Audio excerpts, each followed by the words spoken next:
So, I was talking to a friend yesterday, and she was talking to me about like some of her relationship problems. And she was specifically talking about her partner being rude, right? Sometimes when he's upset, and like, how does she navigate it? And we wanted to share a very simple tool that we have found to be very effective.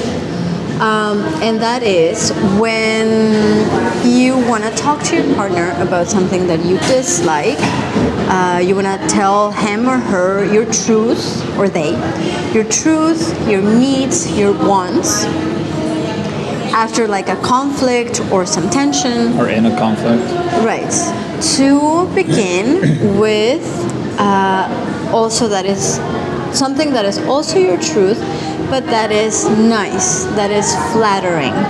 So beginning by saying, I am so happy you are in my life.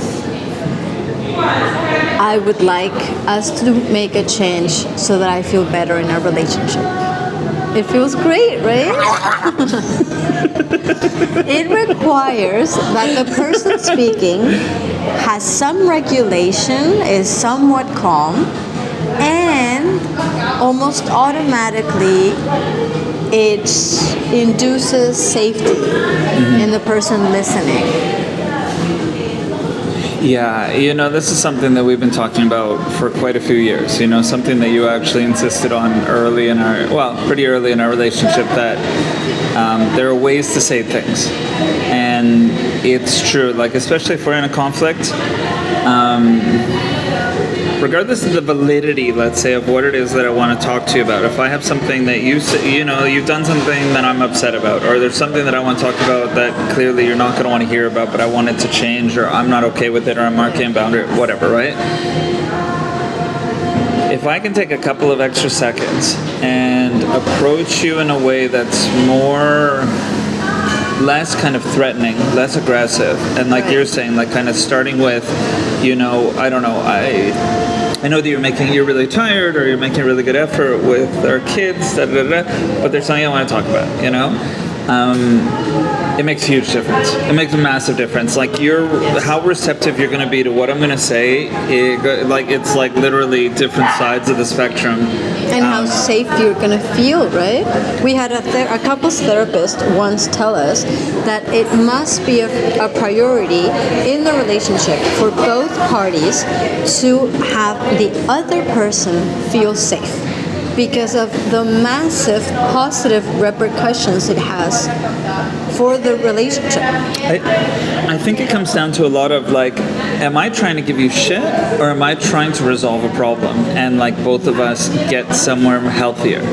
And I found I need to kind of like check in. So if I'm like doing this compassionately and I'm trying to get to a constructive conclusion where we're both happier, then I absolutely have to be really careful how I'm talking to you. Like, if I'm upset and I'm like, I just want to like, say that you did this wrong, or blah, blah, blah, blah. I'm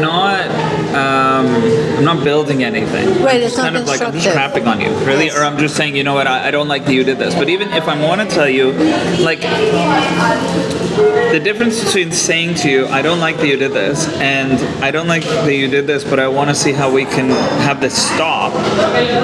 It's not about saying, like it sucks. It's like, okay, well, I want to know why you did this. I should want to know why you did this.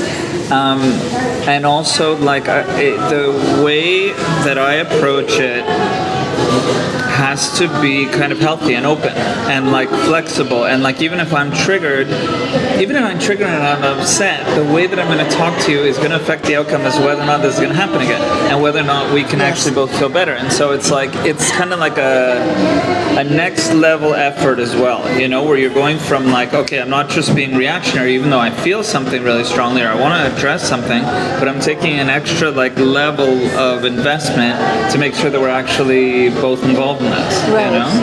What I was telling my friend yesterday is that many times when one of the two in a relationship does or says something stupid or hurtful, they will almost always feel some shame and guilt about it, whether they talk about it or not.